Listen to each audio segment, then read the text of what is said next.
എല്ലാവർക്കും നമസ്കാരം. കേരളത്തിലെ പ്രശസ്തമായ അമ്പലപ്പുഴ ശ്രീകൃഷ്ണസ്വാമി ക്ഷേത്രത്തിൽ 12 വർഷത്തിലൊരിക്കൽ മാത്രം നടത്തപ്പെടുന്ന ഒരു പ്രത്യേക ദേവകാര്യ കർമ്മമായ പള്ളിപ്പാനയെപ്പറ്റി പറയുവാനാണ് ഈ ഒരു വീഡിയോയിലൂടെ ഉദ്ദേശിക്കുന്നത്. കേരളത്തിലെ അപൂർവം ക്ഷേത്രങ്ങളിൽ മാത്രം നടക്കുന്നതും വിശ്വാസലഹരിയിൽ അലിഞ്ഞു ചേർന്നതുമായ പള്ളിപ്പാന 2026 ഫെബ്രുവരി 8 ഞായറാഴ്ച മുതൽ ഫെബ്രുവരി 22 വരെ ക്ഷേത്ര സങ്കേതത്തിൽ നടക്കുന്നു. ഈ ഒരു പള്ളിപ്പാനയെ പറ്റി കൂടുതൽ അറിയാം. പാന എന്നാൽ പാട്ട് എന്നാണ് അർത്ഥം. ദേവസന്നിധിയിൽ നടക്കുന്ന പാട്ടാണ് പള്ളിപ്പാന. ബഹുകാര്യ കർത്തൃത്വം കൊണ്ട് ആലസ്യത്തിലായ മഹാവിഷ്ണുവിനെ പാട്ടുകൾ പാടി ഉണർത്തി കർമ്മനിരതനാക്കുകയാണ് പള്ളിപ്പാന ചടങ്ങുകളുടെ ലക്ഷ്യം. ക്ഷേത്രത്തിൻ്റെ ചൈതന്യം പുതുക്കാനും ദേശത്തെ ദോഷങ്ങൾ നീക്കാനും ജനങ്ങളുടെ സുഖസമൃദ്ധിക്കും ആത്മീയ ശക്തി വർദ്ധിപ്പിക്കാനും കർശനമായ വ്രതങ്ങളും ശുദ്ധിയും പാലിച്ച് നടത്തുന്ന ഈ ചടങ്ങ് വളരെ പ്രാധാന്യമുണ്ട്. ഭക്തരുടെ വിശ്വാസമനുസരിച്ച് രോഗശാന്തിക്കും കുടുംബസൗഖ്യത്തിനും സാമ്പത്തിക പുരോഗതിക്കും സന്താനഭാഗ്യത്തിനും മനസ്സമാധാനത്തിനും എല്ലാം ഈ ഒരു പള്ളിപ്പാന ദർശനം സഹായകരമാണ് എന്നുള്ളതാണ്. നമ്മുടെ ജീവിതത്തിൽ ചിലപ്പോൾ കാരണമില്ലാത്ത പ്രശ്നങ്ങൾ, മനസ്സമാധാനമില്ലായ്മ, തുടർച്ചയായ തടസ്സങ്ങൾ, ഉത്കണ്ഠ, ഭയം തുടങ്ങിയവ അനുഭവപ്പെടാറുണ്ട്. ഇതിനെ പലരും ദൃഷ്ടിദോഷം, ബാധാദോഷം, നെഗറ്റീവ് എനർജി എന്നിങ്ങനെ വിശ്വസിക്കുന്നു. ഭക്തരുടെ വിശ്വാസപ്രകാരം ഇത്തരം അവസ്ഥകളിൽ അമ്പലപ്പുഴ പള്ളിപ്പാന പോലെയുള്ള ചടങ്ങുകളിൽ പങ്കെടുക്കുന്നത് വളരെ സഹായകരമാണെന്ന് കരുതപ്പെടുന്നു. പള്ളിപ്പാന സമയത്ത് നടക്കുന്ന മന്ത്രജപങ്ങളും ഹോമങ്ങളും പ്രാർത്ഥനകളും ക്ഷേത്ര പരിസരം മുഴുവൻ ദൈവ ചൈതന്യം നിറയ്ക്കുന്നു എന്നുള്ളതാണ് വിശ്വസിക്കേണ്ടത്. അതിനാൽ തന്നെ ഇത് ദർശിക്കുന്ന ജനങ്ങൾക്കും ആത്മവിശ്വാസം വർദ്ധിച്ച് അവർക്ക് ആത്മീയമായ ഒരു ഉണർവ് ഉണ്ടാകുമെന്നുള്ളതാണ് മനസ്സിലാക്കേണ്ടത്. അതുകൊണ്ടാണ് കേരളത്തിന് പുറത്തുനിന്ന് പോലും ഭക്തർ എത്തുന്നത്. വർഷങ്ങളായി നേർച്ചകളും പ്രാർത്ഥനകളും നിറവേറിയതായിട്ട് പലരും പറയുന്നുമുണ്ട്. ചെമ്പകശ്ശേരി രാജാവിൻ്റെ കാലത്ത് അമ്പലപ്പുഴ ക്ഷേത്രത്തിൽ ആരംഭിച്ച ഒരു ഉത്സവമാണ് പള്ളിപ്പാന. ക്ഷീണിതനായ മഹാവിഷ്ണുവിനെ പരമശിവൻ വേലൻ്റെ രൂപത്തിലെത്തി കൊട്ടിപ്പാടിയതാണ് ആദ്യ പള്ളിപ്പാന എന്നാണ് ഐതിഹ്യം. ചെമ്പകശ്ശേരി രാജാവായ ദേവനാരായണനാണ് അമ്പലപ്പുഴ പള്ളിപ്പാന തുടങ്ങിവെച്ചത്. ആദ്യത്തെ പാന നടന്നത് കൊല്ലവർഷം 841 ഇന്നും ഇത് തുടർന്നു വരുന്നു. 12 വർഷത്തിലൊരിക്കലാണ് അമ്പലപ്പുഴ പള്ളിപ്പാന നടത്തപ്പെടുന്നത്. വേലൻ സമുദായത്തിൽപ്പെട്ടവരാണ് പള്ളിപ്പാന നടത്തുന്നതിൽ പ്രധാനികൾ. ശരശയ്യയിൽ കിടക്കുന്ന ഭീഷ്മരെ സാക്ഷിയാക്കിയാണ് ഇത് നടത്തുന്നത്. ഓത്തും മൂറോത്തുമാണ് അമ്പലപ്പുഴ പള്ളിപ്പാനയിലെ പ്രധാന ചടങ്ങുകൾ.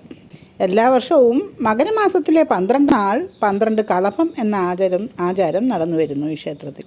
അങ്ങനെ 12 കളഭങ്ങൾക്ക് ശേഷമാണ് ഒരു പള്ളിപ്പാന നടത്തുന്നത്. വിഗ്രഹത്തിലെ അശുദ്ധികൾ നീക്കം ചെയ്യുവാനും അതിൻ്റെ ശക്തി പുനർപ്രതിഷ്ഠിക്കുവാനുമാണ് ഈ ആചാരം നടത്തുന്നതത്രേ. വേലന്മാരാണ് പാനപ്പാട്ട് പാടി വിഗ്രഹത്തിന് ശക്തി പകരുന്നത്. ആദ്യത്തെ വേലൻ പരമശിവനാണെന്ന വിശ്വാസമാണ് നിലനിൽക്കുന്നത്. ഇതിന് പിന്നിലും കഥയുണ്ട്. പണ്ടൊരിക്കൽ മഹാവിഷ്ണുവിന് അധ്വാനഭാരം മൂലം തളർച്ച ബാധിക്കുകയും അദ്ദേഹം ഉറങ്ങിപ്പോവുകയും ചെയ്തു. ജ്യോതിഷത്തിൻ്റെ ദേവനായ സുബ്രഹ്മണ്യൻ അദ്ദേഹത്തിനെ ഉണർത്തുവാൻ വേണ്ടി പള്ളിപ്പാന നടത്തുവാൻ ആവശ്യപ്പെട്ടു. ഒടുവിൽ പരമശിവനും പാർവതിയും വേലനും വേലത്തിയുമായി അവതരിച്ച് പള്ളിപ്പാന നടത്തുകയും മഹാവിഷ്ണുവിനെ ഉണർത്തുകയും ചെയ്തു അത്രേ. അതിനാൽ പാനപ്പാട്ടുകളിൽ ആദ്യം പരമശിവനെ സ്തുതിക്കുകയാണ് പതിവ്. മാത്രമല്ല പാട്ടിനൊപ്പം ശൈവ വാദ്യോപകരണങ്ങളാണ് ഉപയോഗിക്കാറുള്ളത്. ഓത്തും മുറോത്തും പള്ളിപ്പാനയിലെ ആചാരങ്ങളാണ്.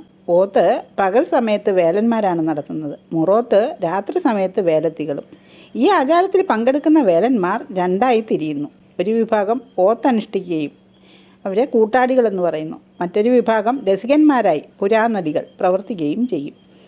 പുരാനടികൾ യജ്ഞസ്ഥലത്തു നിന്നും ഇലഞ്ഞിപ്പൂക്കളും ഓല കൊണ്ടുള്ള തൊപ്പിയും ധരിച്ച് മുഖത്ത് ചായം പൂശി ഓടി നടന്ന് കുട്ടാടികളിൽ നിന്നും ആളുകളുടെ ശ്രദ്ധ തിരിക്കുന്നു. ഇവരെ പരമശിവന്റെ ഭൂതഗണങ്ങളായി കണക്കാക്കുന്നു. പള്ളിപ്പാനയിലെ ഭാഷയുടെ പഴക്കം വെച്ച് അതിന് 300-400 വർഷം പഴക്കമുണ്ടെന്ന് പറയാം. തൊട്ടുകൂടായ്മയും മറ്റും കൂടിയ കീഴ്ജാതിക്കാർക്ക് ക്ഷേത്രപ്രവേശനം നിരോധിച്ചിരുന്ന ആ കാലഘട്ടത്തിൽ ഈ ഒരു ആചാരത്തിൽ അവർക്കുള്ള പങ്ക് വളരെ മനസ്സിലാക്കേണ്ടതാണ്. കീഴ്ജാതിക്കാർക്ക് ക്ഷേത്രപ്രവേശനം അനുവദിക്കുന്നതിന് വർഷങ്ങൾക്ക് മുമ്പ് തന്നെ വേലന്മാർ ക്ഷേത്രത്തിൽ ഒരു പ്രധാന പങ്ക് വഹിച്ചിരുന്നു എന്നാണ് കാണുന്നത്.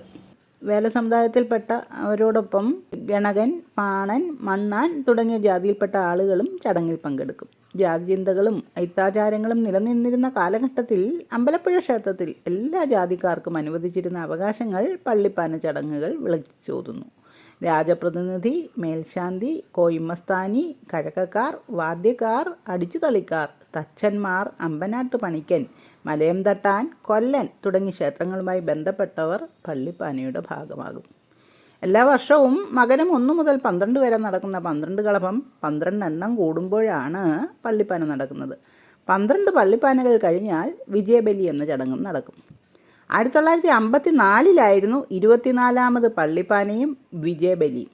ഇപ്പോൾ നടക്കുന്നത് 30ാമത് പള്ളിപ്പാനയ്ക്ക് ശേഷം 2098 അടുത്ത വിജയബലി. ശ്രീബലിബിംബം ചടങ്ങ് നടക്കുന്ന പാനപ്പന്തലിലേക്ക് കൊണ്ടുവരാറില്ല. പകരം ഉത്സവ നാളുകളിൽ ക്ഷേത്രം കോയിമ്മസ്ഥാനി അധികാര ചിഹ്നമായി എടുക്കുന്ന ചൂരലിൽ സ്വർണം കെട്ടിയ കോയിമ്മ വടി ശ്രീകോവിലിൽ കൊണ്ടുപോയി മേൽശാന്തി പ്രതിഷ്ഠാമൂർത്തിയോട് ചേർത്ത് വെച്ച് പൂജകൾ നടത്തി വെള്ളി വട്ടകയിൽ വെച്ച് വാളും പരിചയും ധരിച്ച കോയിമ്മസ്ഥാനിയുടെയും കൂത്തുവിളക്കുകളുടെയും വാദ്യമേളങ്ങളുടെയും വായ്ക്കുരവയുടെയും അകമ്പടിയിൽ പള്ളിപ്പന്തലിലേക്ക് എഴുന്നള്ളിക്കും. വേലന്മാർ ജപിച്ച് നൽകുന്ന കാപ്പുകൾ കോയിമ്മസ്ഥാനി വാങ്ങി മേൽശാന്തിയെ ഏൽപ്പിച്ച് കോയിമ്മവടി ദേവനായി സങ്കല്പിച്ച് വടിയിൽ ക്രമപ്രകാരം കെട്ടും. കൂട്ടാടികൾക്ക് ഓത്തു തുടങ്ങാനുള്ള അനുമതി നൽകുന്നു. അങ്ങനെ വൈകുന്നേരങ്ങളിൽ ഓത്ത് നടക്കും. ദീപാരാധനയ്ക്ക് ശേഷമാണ് മുറഓത്ത് നടക്കുന്നത്. വേലന്മാർ ശൈവവേദ്യങ്ങളായ പറയും തുടിയും കൊട്ടി പാട്ടുപാടുമ്പോൾ ദേവൻ്റെ ബാധാ ഉപദ്രവങ്ങളെ ഇലഞ്ഞിത്തൂപ്പുകൊണ്ട് ഉഴിഞ്ഞ് വാര്യന്മാർ ഹോമകുണ്ഡത്തിൽ നിക്ഷേപിക്കും. പൊരുതവരെ പാപികളെ പലനാളെ പൊരുതേ, ആരെല്ലാം തിരുവേനിയെ പൊരുതേ എന്ന വേലന്മാർ പെരുക്കത്തിൽ പാടുമ്പോൾ ഇലഞ്ഞിത്തൂപ്പും തവിട്ടും ഉപ്പും കരിമ്പടനൂലും ചേർത്ത് പേര് ചൊല്ലി വിളിച്ച് ഹോമകുണ്ഡത്തിൽ നിക്ഷേപിക്കുമ്പോൾ വല്ലാത്ത ശബ്ദത്തോടെ അവ പൊട്ടിത്തെറിക്കും. 15 ദിവസങ്ങളായി നടക്കുന്ന പള്ളിപ്പാന ചടങ്ങുകളിൽ പകലും രാത്രിയുമായി 24 കർമ്മങ്ങളാണ് നടക്കുന്നത്. ദ്രാവിഡ പാരമ്പര്യത്തിൽ ഗ്രാമീണ കേരളത്തിൽ നിലനിരുന്ന വേലൻ പ്രവർത്തനം ഒരു അനുഷ്ഠാന കലയാണ്. പള്ളിപ്പാന ആദ്യം നടത്തിയത് സുബ്രഹ്മണ്യ സ്വാമിയുടെ നിർദ്ദേശപ്രകാരം പരമശിവനും ശ്രീപാർവതിയും ചേർന്നാണ് എന്ന് മനസ്സിലാക്കണം. അമ്പലപ്പുഴയിൽ പാന നടത്തുവാൻ 6 കുടുംബക്കാർക്കാണ് അവകാശം. ചെമ്പകശ്ശേരി, കോയിക്കഴി, എറമുണ്ട, കുന്നങ്കരി, നട്ടാശ്ശേരി, അമ്പലപ്പുഴ. പകൽ സമയത്ത് വേലന്മാർ ഓത്തും രാത്രിയിൽ വേലത്തിക്കൽ മുറോത്തും നടത്തും. പുറനാടുകൾ എന്ന പേരിൽ ഒരു വിഭാഗവും പള്ളിപ്പാനയിൽ സജീവമാണ്. വിദൂഷക വേഷം കെട്ടി വേലന്മാർ ചെയ്യുന്ന കർമ്മങ്ങൾക്ക് ജനശ്രദ്ധ കിട്ടാത്ത തരത്തിലുള്ള കർമ്മങ്ങൾ ചെയ്യുന്ന അവരിലൊരാളെ അവസാന ദിവസം ബലി കൊടുക്കുന്ന വേദനാജനകമായ ചടങ്ങും പണ്ട് പള്ളിപ്പാനയിൽ ഉണ്ടായിരുന്നു. ഇങ്ങനെ പ്രതീകാത്മകമായും ഒക്കെ നടക്കുന്ന വിവിധതരം ചടങ്ങുകളെ പറ്റി പറയുവാൻ ഒരുപാടുണ്ട്. അതിനിയൊരു വീഡിയോയിൽ പറയുവാനായിട്ട് ശ്രമിക്കാം. ഇതൊക്കെ അമ്പലപ്പുഴ ക്ഷേത്രത്തിൻ്റെ വെബ്സൈറ്റുകളിൽ നിന്ന് നമുക്ക് കാണാവുന്നതുമാണ്, ചിത്രങ്ങൾ സഹിതം തന്നെ. പള്ളിപ്പാനയ്ക്ക് ശേഷം 8 ദിവസങ്ങൾ നീണ്ടു നിൽക്കുന്ന ദ്രവ്യകലശം ക്ഷേത്രശുദ്ധിക്കും ദേവചൈതന്യ ആവാഹനത്തിനുമായി നിശ്ചിത ദ്രവ്യങ്ങൾ സമാഹരിച്ച് നടത്തുന്ന പാവനമായ ചടങ്ങാണ്. ദ്രവ്യകലശത്തിന് ശേഷം 10 ദിവസം നിൽക്കുന്ന തിരുവുത്സവം ക്ഷേത്രത്തിൽ നടക്കുകയും ചെയ്യും. അമ്പലപ്പുഴ പള്ളിപ്പാന നമ്മുടെ സംസ്കാരത്തിൻ്റെയും വിശ്വാസത്തിൻ്റെയും ഒക്കെ അമൂല്യമായ പൈതൃകമാണ്.